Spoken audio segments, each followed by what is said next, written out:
Hello, and welcome to Cardboard and Plastic. Today, I'm going to start a video series, and this is really for myself, so I don't even care if anybody listens. This is going to be Hobby Rant number 1, and this Hobby Rant even goes out to some of these YouTubers that are vintage collectors, really telling you how it's mind-blowing, right? Kind of taking a shot at middle life sports. I'm sorry. Of how undervalued some of these early vintage cards, like their second year and their third year, boom, it's undervalued. I'm going to tell you here, people want rookie cards. When I was a kid in the 80s and 90s, people only cared about the rookie cards. It became a thing with Beckett. You had that RC next to the card, and that's the card you wanted.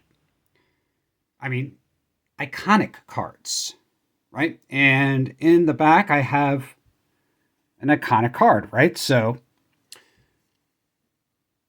Julius Erving, right? Dr. J's rookie card. People want that card. I have them. Can you even picture what his 1975-76 Topps card looks like? Right? Nobody can. You say Dr. J rookie card, the picture comes in your mind. Walter Payton's rookie card, Robin Yount, George Brett. People collect rookie cards. Second year cards, they're cheaper. Why are they cheaper? There's no secret behind this. They're not as iconic. People don't really collect second year cards. There are some people that do that, right? It's a great value, right? So, yes, collect them. However, how many rookie card collectors are there? It far outweighs anything else. People want to collect rookie cards. They have registries for that. People show them off. That's what people want. So, right, here's a second year Hank Aaron. And some people might not even know what this card looks like. It's not the iconic card. What do people want?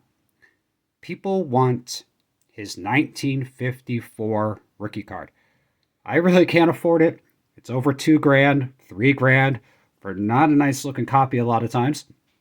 So I got this one for $300, right? I wanted to try to complete a Hank Aaron run, and I needed this card. It was a great price. I picked it up. Now, early 90s, right? The rookie card is what we wanted, and it's 2023. I mean, we're going 30, 40 years into this. What do people want?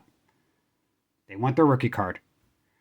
And we actually had a lot of problems during 2022, 2021, where people got back into the hobby, people enter the hobby that weren't accustomed to the rules that the hobby has set up. And cards got crazy expensive, right? The rookie cards. Like, I feel sorry for the people that bought Kobe Bryant rookies, Shaquille O'Neal rookies, Tim Duncan rookies, LeBron James rookies at the height of the market.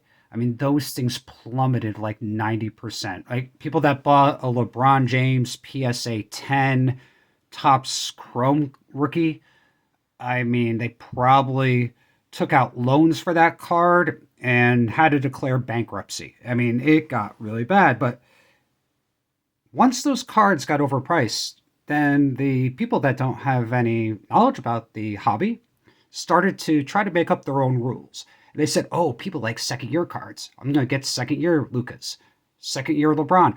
Ooh, I'm going to get the first LeBron Lakers card. Nobody gives a shit about those cards. I'm sorry, but I mean, even some vintage collectors will say, like, I want a card from when the player won an MVP. But the majority of people that collect cards, they couldn't tell you who won the MVP in 1955, 1957. So people want rookie cards. Ted Simmons rookie card. Bought this for very cheap. And guess what?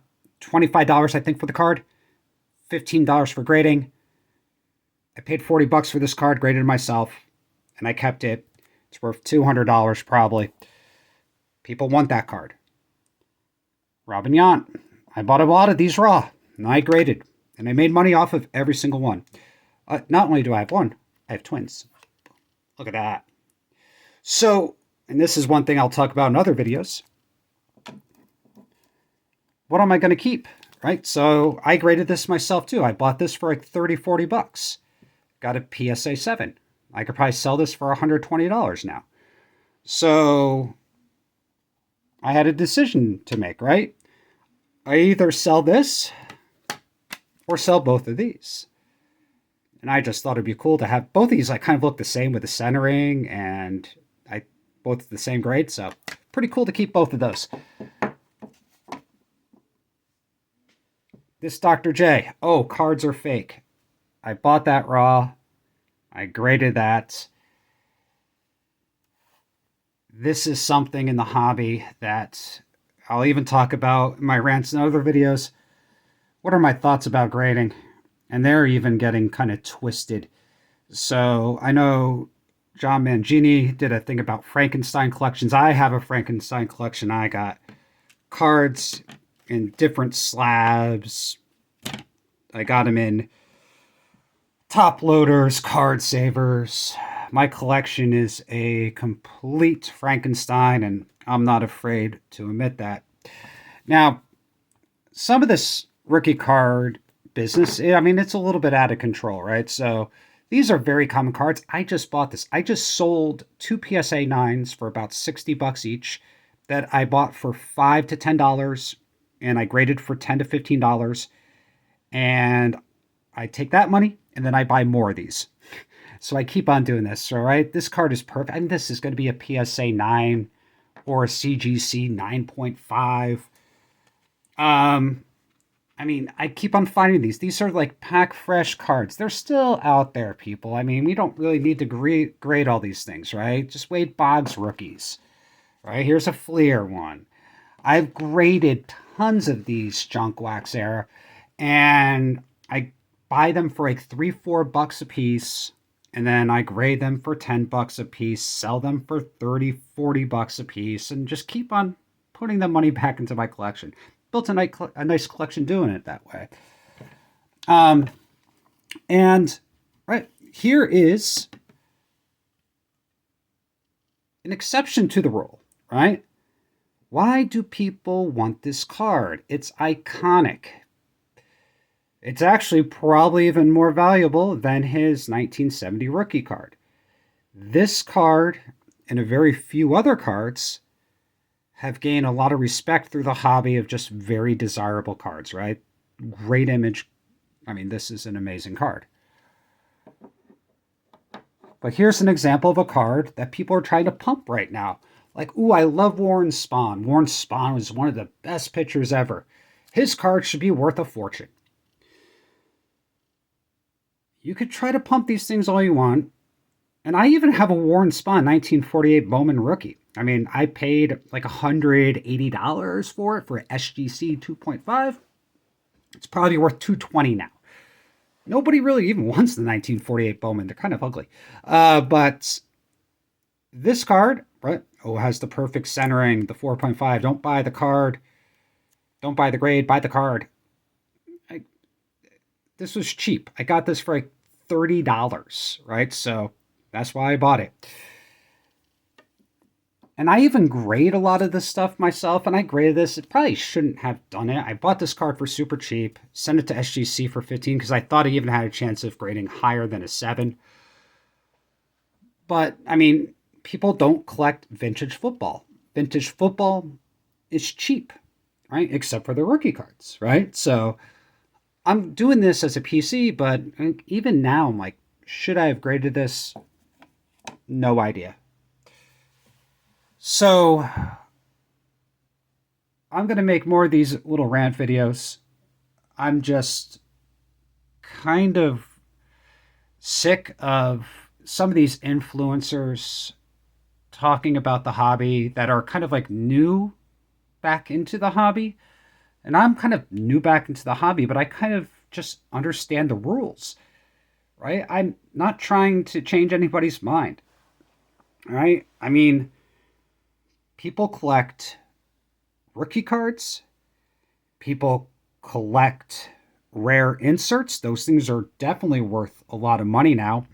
I mean, I've been competing on eBay because I collect Rick Smiths. I mean, there's people that want his cards way more than I do. Like, I mean, there's a Flair Showcase out of 99 that, I mean, it's already up to 36 bucks. Days left with the auction. It's probably going to go for $80, $100. There's collectors out for some of that rare stuff, and you're competing for that. Let me know in the comments. What do you think about some of this push towards low-graded vintage, right? So, for example, there's a lot of people that are grading cards in the 2, 3, 4 range.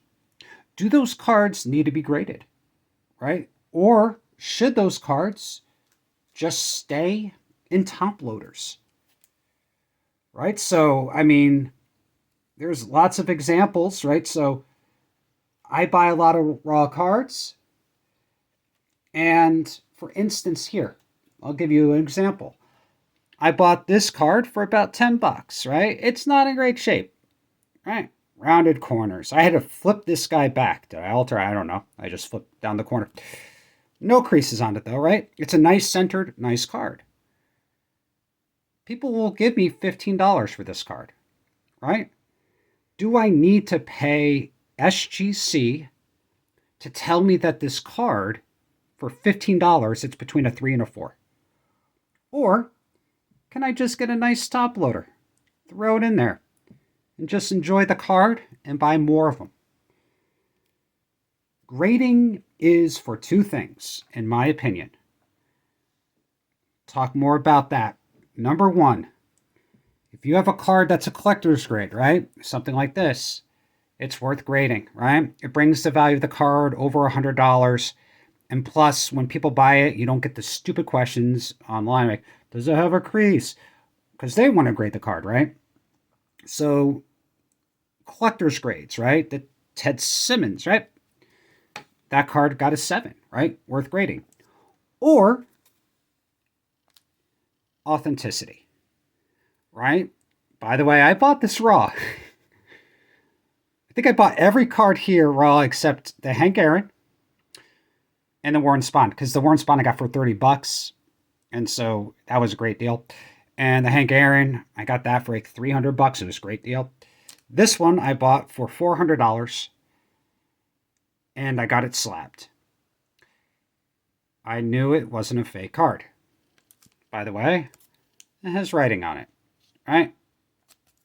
But why did I grade this card? And why should you grade a card like this? Authenticity, right? I paid 15 bucks to grade this card. And now I'm not going to get a question. Is it real? Is it fake?